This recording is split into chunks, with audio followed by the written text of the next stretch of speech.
नमस्कार दोस्तों, दिवाली ब्लॉग में आपका बहुत बहुत स्वागत है। लेके आए हूँ आपके लिए फ्रेश जानदार ताज़ी तरीन बेहतरीन न्यू क्रेजी एपिसोड। तो चलिए शुरू करते हैं।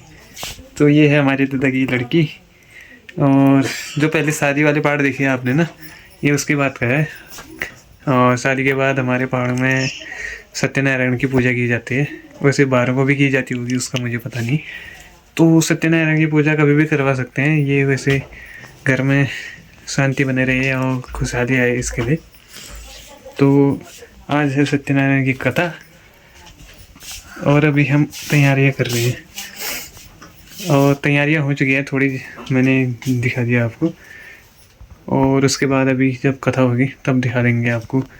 और वीडियो लाइक करना, शेयर करना अगर आपको अच्छा लगेगा तो अभी मिलते हैं। हेलो बोल दे। अगर वीडियो देखना है तो पूरा देखना, क्योंकि सत्यनारायण की कथा है तो सुनने के बहुत फ़ायदे भी हैं और बहुत ना सुनने के बहुत नुकसान भी हैं। तो आप लोग देख लेना, अगर देखना है तो पूरा देखना, आधा बिल्कुल मत देखना। कथा मानी जितनी हो सकी पूरा, ज़्यादातर पूरा ही रिकॉर्ड किया है। तो थोड़ा मैं स्पीड बढ़ा दूंगा, लेकिन समझ में आ जाएगा पूरा आपको। तो पूरा देखना, आधे में छोड़ मत देना। तो ये वार्निंग दे रहा था। और कथा हो चुकी है ख़त्म। तो कैसे लगी आपको, लाइक और कमेंट करके शेयर करना। तो मिलते हैं नेक्स्ट वीडियो में, तब तक के लिए thanks for watching, bye.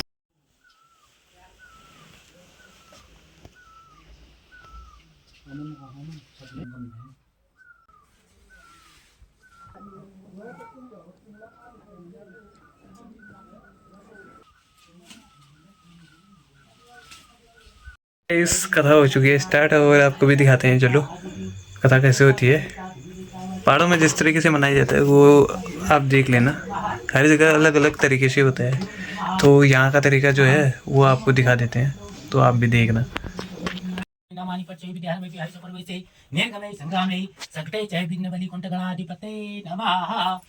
Vakratunda महाकाय कोटि सूर्य संप्रभु सर्व विघ्न हस्त तस्मै गणाधिपते नमः।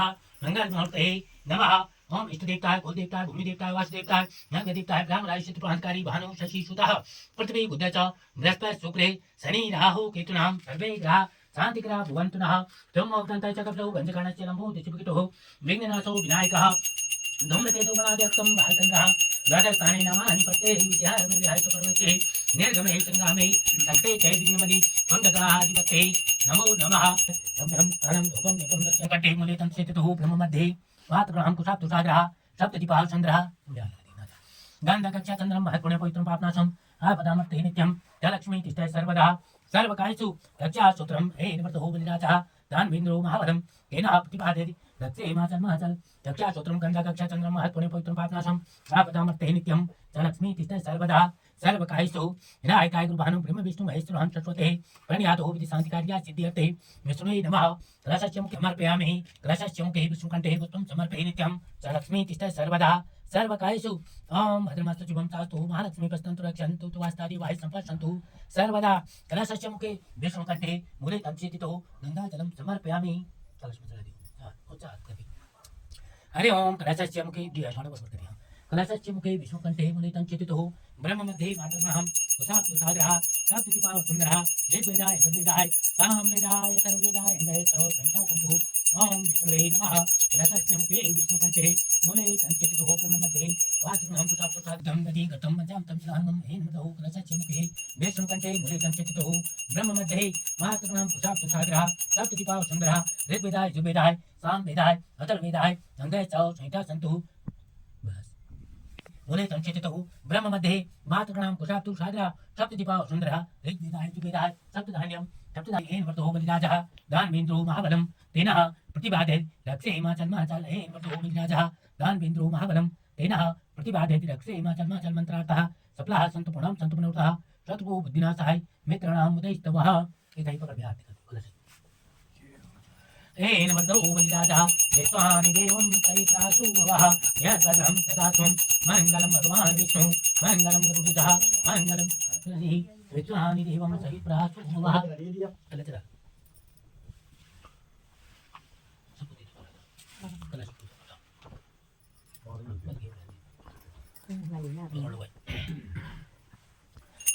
ओम विष्णुवे नमः।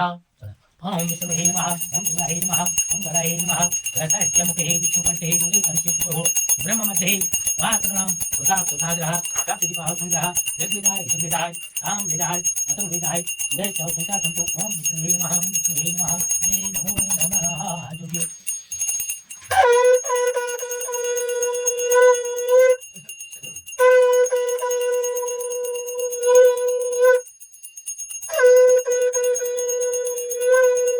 तो धैर्य समय संलग्न हो जाएंगे। इस कलयुग में कम आयु वाले मनुष्य रहेंगे जिन्हें नाना प्रकार की पीड़ा होगी। पुण्य बड़े परिश्रम से प्राप्त हो गया जिसे कोई पुण्य नहीं करेगा। पुण्य नष्ट हो जाने पर पाप में प्रवृत्ति होगी। इससे तुच्छ विचार वाले मनुष्य अपने वंश सहित नष्ट हो जाएंगे। थोड़े समय में पुण्य प्राप्त हो ऐसा कोई उपाय बताए। तब शास्त्रों की मान्यता है कि मनुष्य जो पाप या पुण्य करता है उसका भागीदार वही होता है। पुण्य का उपदेश सहदय कपट रहित निष्पाप 4 प्रकार के ये मनुष्य भगवान के समान होते हैं। संसार में ज्ञानी मनुष्य दूसरों को ज्ञान नहीं देते तो ज्ञान रूपी परमेश्वर उनसे प्रसन्न नहीं रहते। जो मनुष्य रत्न रूपी ज्ञान से दूसरों को संतुष्ट करते हैं उन मनुष्यों को भगवान ही समझना चाहिए। हे महामुनि, ऐसा कौन सा तप या व्रत है जिसको करने से मनोवांछित फल प्राप्त होता है, उसे हमें सुनाएगा रे ऋषि मुनि लोग शरणागति मनुष्य है। आपसे श्रेष्ठ दूसरा वक्ता और कोई नहीं है। आप वेद व्यास जी के शिष्य हैं। तब सूत जी बोले, हे मुनि श्रेष्ठ, तुम धन्य हो क्योंकि तुम सदैव लोकहित की बात सोचते रहते हो। तुम वैष्णव में अग्रणी हो। हे शौनक जी, मैं तुम्हें वह उत्तम व्रत बताता हूँ जिसको लक्ष्मीपति विष्णु ने नारद जी को बताया था। ध्यान पूर्वक सुनो। मरा गया।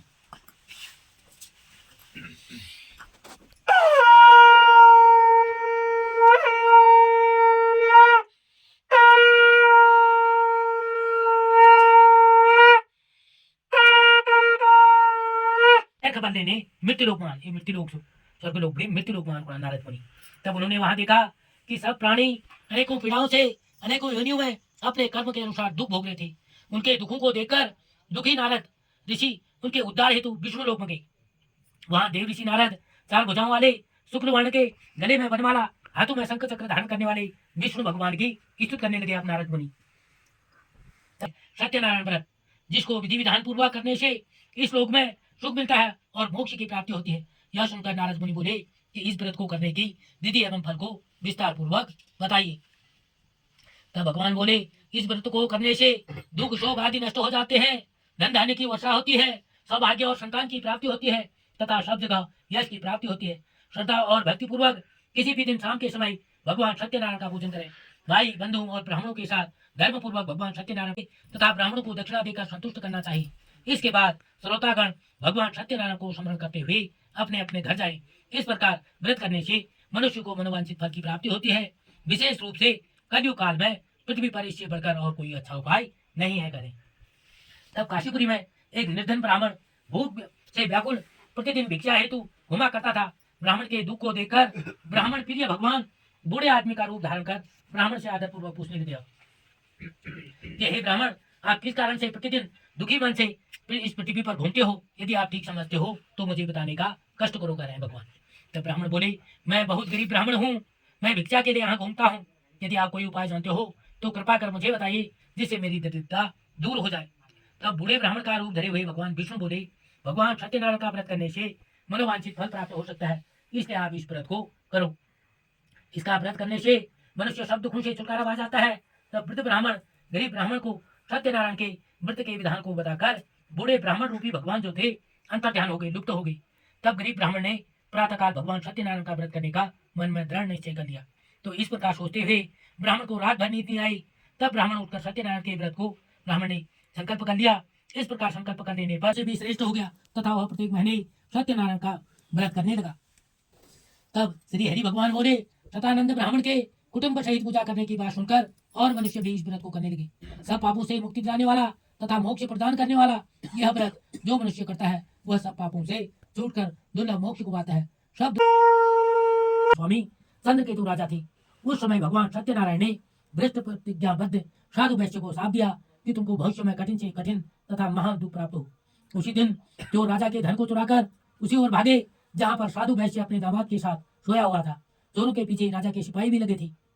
सिपाहियों के डर से जो धन को वैश्य के यहाँ छिपाकर भागे। सिपाही ने वैश्य के निकट पहुंचकर देखा कि राजा का सारा धन वहां पर रखा हुआ है। अतः सिपाही ने उन दोनों को चोर समझकर उन्हें बांधकर राजा के पास ले आए। सिपाही ने हर्षपूर्वक राजा से कहा, हे प्रभु, यही दोनों चोर हैं जो आपके धन को चुराकर भागे थे, इनको उचित सजा दीजिए। तब राजा ने आज्ञा दी, इन दोनों को शीघ्र बांधकर महादुर्ग के कारागार में डाल दो। तब श्री सूत जी बोले, भगवान सत्यनारायण जी की माया से राजा चंद्रकेतु ने उन दोनों वैश्यों की एक भी बात नहीं सुनी और उनका सब धंधा धान्य छीन लिया। यहाँ तो वैश्य साधु एवं उसके दामाद का यह हाल हुआ और घर पर वैश्य की पुत्री एवं पत्नी को भी अत्यंत दुख प्राप्त हुआ। उनका सब धन धान्य चोर उठा ले गए। माँ बेटी मानसिक और शारीरिक कष्ट झेलने लगी तथा भूख प्यास से तड़पने लगी और अंत में घर घर जाकर भिक्षा मांगकर पेट भरने लगी। एक दिन भूख से पीड़ित होकर करावती कन्या एक ब्राह्मण के घर पहुंची। वहां पर सत्यनारायण की कथा हो रही, बैठकर कथा सुनने लगी। कथा सुनकर उसने भी भगवान की बहुत विनती की और कथा समाप्त होने पर प्रसाद खाकर घर वापिस आई। उस समय काफी रात व्यतीत हो चुकी थी। लीलावती क्रोधित होकर बोली, हे पुत्री, इतनी रात बीत जाने पर तुम कहाँ से आ रहे हो? तुम्हारे मन में क्या बात है? तब माता के पूछने पर करावती कन्या ने कहा, हे माता, मेरा विश्वास करो, मैं एक ब्राह्मण के घर गई थी। वहां पर सत्यनारायण की कथा हो रही थी। यह पूजन दुख हरने वाला तथा वांछित फल देने वाला है। कन्या लीलावती की बात सुनकर वैश्य की पत्नी भी सत्यनारायण का व्रत करने की सोचने लगी। तब प्रातः उठकर वह अपनी पुत्री से बोली कि तुम पूजन की सामग्री इकट्ठा करो, आज हम भी भगवान सत्यनारायण का व्रत करेंगे। तब वैश्य की पत्नी ने बंधु बांधवों सहित सत्यनारायण भगवान का पूजन किया और प्रार्थना की, हे भगवान, मेरे पति एवं दामाद से शीघ्र घर वापिस आ जाएं, तो उनके शीघ्र आ जाने पर हम पुनः आपका पूजन व्रत करेंगे। यदि मेरे पति या दामाद से कोई अपराध हो गया हो तो उन्हें क्षमा करने की कृपा कीजिए। तब लीलावती के व्रत पूजन से भगवान सत्यनारायण विष्णु प्रसन्न हो गए। तब भगवान ने स्वप्न में राजा चंद्रकेतु से कहा, हे राजन, प्रातःकाल उन दोनों वैश्यों को कारागार से मुक्त कर दो। उन दोनों का जो धन तुमने छीन लिया है उसे भी उन्हें वापिस कर दो। यदि ऐसा नहीं किया गया तो तुम्हें अपने राज्य, पुत्र और धन से हाथ धोना पड़ेगा। ये सब नष्ट हो जाएगा करके भगवान सत्यनारायण जो थे राजा को स्वप्न में आ गए। तब इस प्रकार स्वप्न में राजा से कहकर भगवान सत्यनारायण जो थे अंतर ध्यान हो गए। तब राजा प्रातःकाल अपने स्वजनों के साथ उठे। सभा में राजा ने रात्रि का स्वप्न लोगों को बताया। सब लोग सुनकर बोले, हे महाराज, स्वप्न सदैव सत्य प्रतीत होते हैं। स्वप्न में कही गई बातों पर आचरण करना चाहिए। तब राजा ने अपने सिपाहियों को दोनों वैश्यों को मुक्त करने की आज्ञा दी। राजा की आज्ञा पाकर सिपाही ने दोनों वैश्यों को राजा के सामने उपस्थित किया। विनय पूर्वक राजा से बोले, हे राजन, हमने इन दोनों वैश्यों को बंधन मुक्त कर दिया है। तब दोनों वैश्यों ने राजा चंद्रकेतु को दंडवत प्रणाम किया। अपने साथ घटी हुई पूर्व घटना को सोचकर ये दोनों भय से व्याकुल हो रहे थे। तब राजा ने दोनों वैश्यों को देखकर आदरपूर्वक कहा, तुम दोनों को जो दुख एवं कष्ट उठाना पड़ा उसका दोष मुझ पर नहीं है, उसका दोषी दैव है, भगवान है। इस समय तुम्हें कोई भय नहीं है, तुम निर्भय होकर जाओ। इतना कहने के बाद राजा ने उनके हाथों से हथकड़ियां खुला दी। राजा ने उनके बाल कटवाए और वस्त्र तथा आभूषण से पुरस्कृत किया तथा मीठी वाणी से दोनों वैश्यों को संतुष्ट किया। राजा ने वैश्यों का जो धन छीन लिया था उसका दुगना धन देकर उन्हें संतुष्ट किया। अंत में राजा ने उनसे कहा, हे वैश्यों, अब तुम अपने घर को प्रस्थान करो। राजा की आज्ञा पाकर वैश्यों ने कहा, अब आपके आदेश को मानकर हम अपने घर जा रहे हैं। इस प्रकार दोनों ने अपने घर को प्रस्थान किया। हे ब्राह्मण, तुम क्यों पूछते हो? क्या तुम्हें धन देने की इच्छा हो रही है? मेरे धन देने की इच्छा तो नहीं हो रही है। मेरे नाम तो लता पत्रादि भूषा भरा है। ऐसे निष्ठुर वचनों को सुनकर सत्यनारायण रूपी वृद्ध ब्राह्मण जो थे बोले कि तुम्हारा वचन सत्य हो। ऐसा कहकर दंडी स्वामी भगवान सत्यनारायण वहां से शीघ्र चले गए और समुद्र के पास आकर जाकर बैठ गए। तब दंडी स्वामी के चले जाने पर साधु वैश्य नित्य क्रिया समाप्त करके जब उसने नाव की ओर देखा तो उसे बड़ा आश्चर्य हुआ, क्योंकि नाव ऊपर उठी थी। जब नाव पर चढ़ा तो उसमें नौका में लता पत्रादि भूषा मिला। यह देखकर वैश्य व्यापारी जो था मूर्छित होकर गिर पड़ा। होश आने पर बहुत चिंतित हुआ। तब साधु वैश्य का दामाद बोला, जमाई बोला कि आप व्यर्थ दुख करते हो। यह सब उन्हीं भगवान सत्यनारायण दंडी स्वामी भगवान के श्राप देने के कारण हुआ है, इसमें संदेह नहीं है। आप दंडी स्वामी की शरण में जाओ और उनसे क्षमा याचना मांगो, वही आपकी इच्छा पूरी करेंगे। तब दामाद की बात सुनकर साधु वैश्य दंडी स्वामी भगवान सत्यनारायण के पास गए और वहां पर भक्तिपूर्वक उनके चरणों में शीश नवाया तथा भक्तिपूर्वक बोले कि आपसे जो मैंने कहा था मेरे उस अपराध को क्षमा करें। इस प्रकार कहकर साधु वैश्य दंडी स्वामी को बार बार दंडवत प्रणाम करने लगा और महाशोक में डूब गया। तब साधु को बहुत अधिक विलाप करते देखकर दंडी स्वामी भगवान सत्यनारायण बोले, हे वैश्य, सुनो, तुमने मेरी पूजा करने का वायदा किया था, किंतु तूने अभी तक उसे पूरा नहीं किया। तू पूजा करने से भागता फिर रहा है। हे मूर्ख, मेरी इच्छा से ही तुझे बार बार दुख मिल रहा है। भगवान की वाणी सुनकर साधु वैश्य उनकी बार बार स्तुति करने लगा।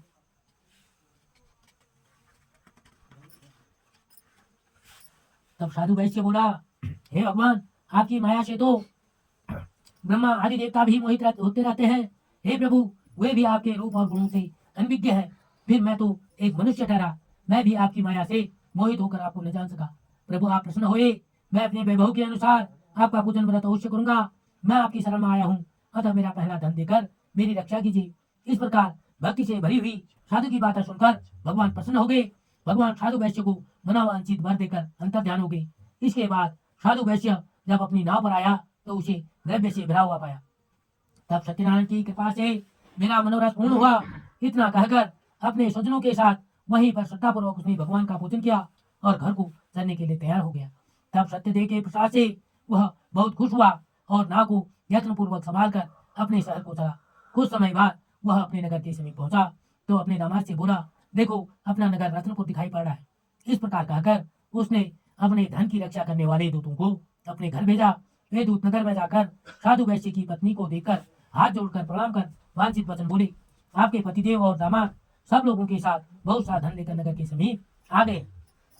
तब दूत के मुख से अपने पति एवं दामाद के आने की बात सुनकर साधु की पत्नी बहुत खुश हुई। सत्यदेव का पूजन कर अपनी बेटी से बोली, मैं शीघ्र अपने पति साधु के दर्शन करने जा रही हूँ, तुम शीघ्र व्रत को समाप्त करके आओ। तब माता की बात सुनकर कलावती ने सत्यदेव का पूजन शीघ्र समाप्त किया, परंतु कलावती भगवान का प्रसाद ग्रहण किए बिना ही अपने पति के दर्शनों के लिए चल दी। इससे भगवान नाराज होकर उसके पति और नाव को जल में द्रव्य सहित डुबो दिया। इसलिए कलावती कन्या अपने पति को न देख सकी। कलावती महाशोक में डूबी हुई रुंदन करती हुई भूमि पर गिर पड़ी। इस तरह नौका को डूबी हुई और अपनी कन्या को बहुत दुखी देखकर उसने भयभीत मन से कहा कि यह क्या आश्चर्य हुआ। नाव चलाने वाले नाविक भी चिंता करने लगे। इसके बाद लीलावती कन्या को विलाप करती देख अति विकल हो गई और विलाप करती हुई अपने पति से इस प्रकार कहने लगी, अब हे स्वामी, देखते ही देखते नौका कैसे लुप्त होगी, न जाने किस देवता के हिसाब से नौका दिखलाई नहीं दे रही है। तब भगवान सत्यदेव के महात्म्य को कौन जान सकता है। इतना कहकर स्वजनों के साथ रोती हुई कन्या को गोद में लेकर लीलावती विलाप करने लगी। कलावती भी स्वामी के मर जाने पर अत्यंत दुखित हुई। तब कलावती पति के निधन को सोचकर विचार करने लगी, जब पति ही नहीं तो मैं जीवित रहकर क्या करूंगी। अब मेरा जीवित रहना व्यर्थ है, इसलिए मुझे सती हो जाना चाहिए। वह इस प्रकार सोचकर घर से पति की खड़ा ले आई और माता से बोली, मैं सती होना चाहती हूँ। साधु वैश्य शोक से अत्यंत दुखित होकर सोचने लगा कि मेरा सारा वैभव भगवान सत्यनारायण ने हर लिया, या मैं उनकी माया के भ्रम में पड़ा हूँ, तो मैं अपनी वैभव विस्तार के अनुसार भगवान सत्यनारायण की पूजा करूंगा। इस प्रकार सबको बुलाकर अपना मनोरथ बताने लगा। वह पृथ्वी पर गिरकर बार बार सत्यदेव को दंडवत करने लगा। इस पर दिनों के पालक श्री सत्यदेव जी संतुष्ट हो गई। तब भक्तवत्सल सत्यदेव जी की कृपा से आकाशवाणी हुई अब कि तुम्हारी कन्या प्रसाद को त्याग कर पति को देखने के लिए चली गई, इसलिए उसका पति जो था अदृश्य हो गया। यदि वह पुनः घर जाकर प्रसाद को खाकर आए तो निश्चय ही अपने पति को प्राप्त करेगी, निसंदेह अपने पति को पाएगी। कन्या आकाशमंडल से ऐसे वचनों को सुनकर शीघ्र घर जाकर उसने प्रसाद को खाया। उसके बाद पुनः आकर उसने अपने पति को देखा। इसके पश्चात कलावती ने पति दर्शन से संतुष्ट होकर अपने पिता से कहा, अब आप घर चले, देर क्यों करते हैं। तब कन्या की बात सुनकर साधु वैश्य संतुष्ट हुआ और उसी समय वहीं पर सत्यनारायण का विधि पूर्वक पूजन किया। धन और बंधुजनों को साथ लेकर वह आनंद पूर्वक घर आया। इसके बाद वह प्रत्येक पूर्णमासी और संक्रांति को सत्यनारायण भगवान का पूजन करने लगा। इस प्रकार साधु नामक वैश्य इस व्रत के प्रभाव से इस लोक में सुख भोग कर अंत में सत्यदेव वैकुंठ को प्राप्त हुआ।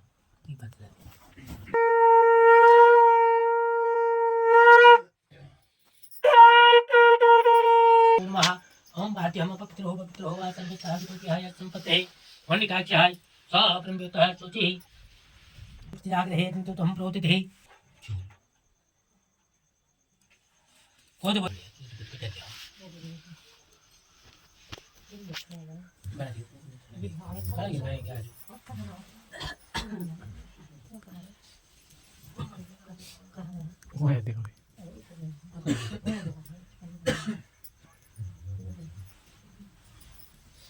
उद्बुधे साग्रहे अग्निदूतं प्रोदिते हव्यनारायणे नमो नमः।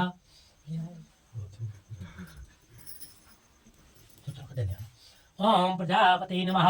इदं प्रजापते स्वाहा। ओम प्रजापते नमः। इदं प्रजापते स्वाहा। ओम इंद्राय नमः। इदं इंद्राय स्वाहा। ओम अग्ने नमः। इदं अग्ने स्वाहा। ओम श्री गणेशाय नमः। इदं श्री गणेशाय स्वाहा। ओम गौर्यै नमः। इदं गौर्यै स्वाहा। ओम सूर्याय नमः। इदं सूर्याय स्वाहा। ओम चंद्रमसे नमः। इदं चंद्रमसे स्वाहा। ओम मंगलाय नमः। इदं मंगलाय स्वाहा। ओम बुधाय नमः। इदं बुधाय स्वाहा। ओम बृहस्पते नमः। इदं बृहस्पते स्वाहा। ओम शुक्राय नमः। इदं शुक्राय स्वाहा। ओम राहुवे नमः। इदं राहुवे स्वाहा। ओम कुलदेवताभ्यो नमः। इदं कुलदेवताय स्वाहा। ओम कुलदेवताभ्यो नमः। इदं कुलदेवताभ्यो स्वाहा। ओम नैवेद्याय नमः। इदं नैवेद्याय स्वाहा। ओम वैष्णवे नमः। इदं वैष्णवे स्वाहा। ओम चंद्रदेवताभ्यो नमः। इदं चंद्रदेवताय स्वाहा। ओम गुरुदेवताभ्यो नमः। इदं गुरुदेवताभ्यो स्वाहा। ओम कालचंद्रदेवताभ्यो नमः। इदं कालचंद्रदेवताय स्वाहा। ओम 33 कोटि देवी देवताभ्यो नमः। इदं 33 कोटि देवताभ्यो स्वाहा। ओम मेधाय नमः। इदं मेधाय स्वाहा। ओम जयाय नमः। इदं जयाय स्वाहा। ओम ब्राह्मणे नमः। इदं ब्राह्मणे स्वाहा। ओम सूर्य ज्योति ज्योतिरग्ने स्वाहा। इदं सूर्य ज्योति इदं मम। ओम चंद्र ज्योति ज्योतिरग्ने स्वाहा। इदं चंद्र ज्योति इदं मम। ओम सुमाय स्वाहा। इदं सुमाय इदं मम। ओम उद्ग्रहे स्वाहा। इदं उद्ग्रहे इदं मम। ओम चंद्र ज्योति ज्योतिरग्ने स्वाहा।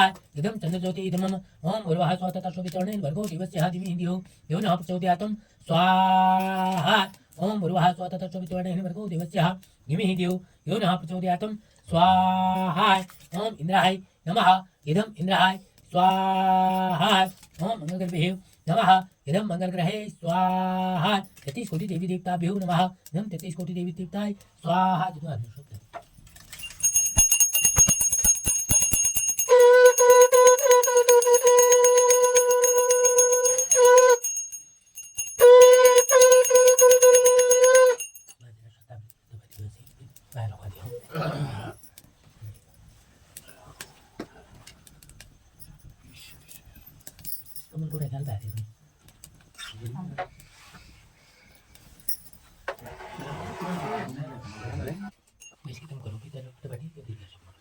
जय लक्ष्मी रमणिया। जय लक्ष्मी रमणिया। सत्यनारायण स्वामी जने पादों से हरण्या। जतन जड़ चातन अजय गुजय चरी साधे। जय लक्ष्मी रमणिया। जय लक्ष्मी रमणिया। नारद कथे गान घटा ध्वनि बाजी। जय लक्ष्मी रमणिया। जय लक्ष्मी रमणिया। चंद्र चौड़े जिनकी विपद हरी। मनोरथ भाइयों सरदा तजे दीनी। तो पले भोग्यो प्रभु जी फिर से। जय लक्ष्मी रमणिया। जय लक्ष्मी रमणिया। द्रौपदीप तुलसी से स्वाय कदी फले मेवा। द्रौपदीप तुलसी से राजी सती देवा। जय लक्ष्मी रमणिया। जय लक्ष्मी रमणिया। जगत शिवानंद स्वामी मनोवांछित फल चले पावे। जय लक्ष्मी रमणिया। जय लक्ष्मी रमणिया। जय लक्ष्मी रमणिया। जय लक्ष्मी रमणिया। सत्यनारायण स्वामी जय लक्ष्मी रमणिया। जड़ शासन अदर बुदय करी साधे। जय लक्ष्मी रमणिया। जय लक्ष्मी रमणिया। जय लक्ष्मी रमणिया। जय लक्ष्मी रमणिया। सत्यनारायण स्वामी लक्ष्मी पार्वती पिता महादेवा। जय गणेश जय गणेश जय गणेश देवा। माता जकी पार्वती पिता महादेवा। जय गणेश जय गणेश देवा। पार्वती पिता महादेवा।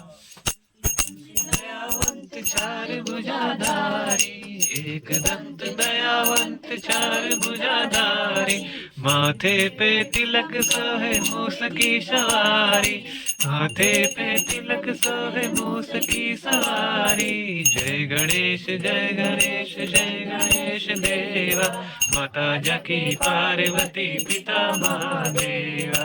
माता जकी पार्वती पिता महादेवा। फूल चढ़े पात चढ़े और चढ़े मेवा। फूल चढ़े पात चढ़े और चढ़े मेवा। लड्डुवन को भोग लगे संत करे सेवा। लड्डुवन को भोग लगे संत करे सेवा। जय गणेश जय गणेश जय गणेश देवा। माता जकी पार्वती पिता महादेवा। माता जकी पार्वती पिता महादेवा।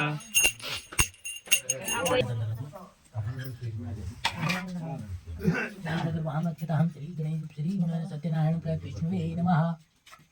विष्णुवे नमो नमः।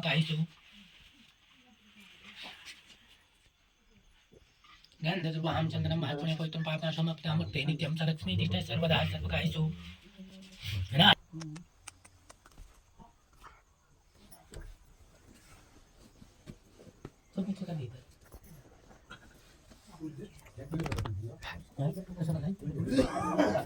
मध्ये विवाह संस्कारमध्ये सत्यनारायण व्रत संगत परम वे धनुष्य कर्तवादेश नांगाशी सकुटुंबास्य दीर्घायु भवः मंत्रार्थः शुक्लाय सत्पुनः सत्पुरुषिना साई मित्राणां उदयस्तवः।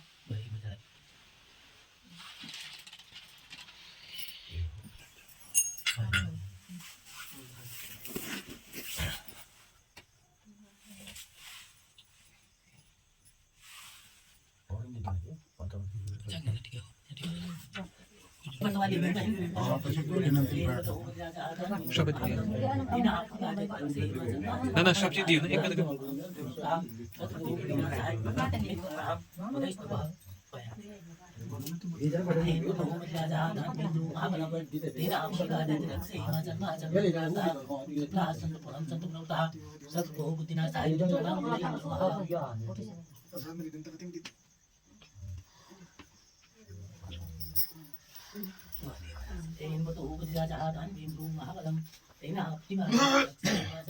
मंत्रार्थः शुक्लाः सन्तु पुनः सन्तु प्रणोताः चतुर्भुजनाथाय मित्राणाम् उदयस्तवः। मंत्रार्थः शुक्लाः सन्तु पुनः सन्तु प्रणोताः चतुर्भुजनाथाय मित्राणाम् उदयस्तवः। मंत्रार्थः शुक्लाः सन्तु पुनः सन्तु प्रणोताः।